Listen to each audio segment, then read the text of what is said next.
सबसे चाहते थे कि हम शिक्षित होकर इस देश की सत्ता में भागीदारी करें, इस देश की लोकतांत्रिक व्यवस्था में अपना स्थान सुनिश्चित करें। लेकिन हम आज भी इस देश की सरकारों के चलते इन सभी स्थानों से बाहर हैं।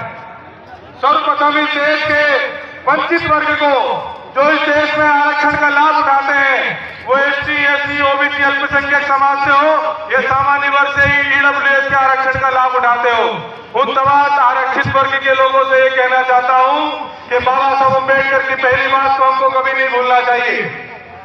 क्योंकि बाबा साहब अम्बेडकर भी पढ़ लिख करके इस देश का उद्धार कर पाए। उन्होंने हम सबसे कहा कि शिक्षा वो शेरनी का जो दूध है, जो पिएगा वो दहाड़ेगा। लेकिन साथियों, जब मैं मध्य प्रदेश के मेरे साथियों को देखता हूँ, समाजजनों को देखता हूँ, तो सबसे ज्यादा अगर कहीं परेशानी होती है तो शिक्षा में है।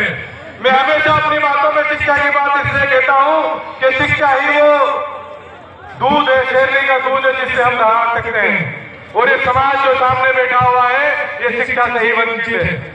आज इस देश की सरकारें आपकी शिक्षा पर घात कर रही है। आपको शिक्षा से दूर करने के लिए बाबा साहब अम्बेडकर उससे पहले जो शिक्षा नीति थी उसको बर्बाद करने का काम कर रही है।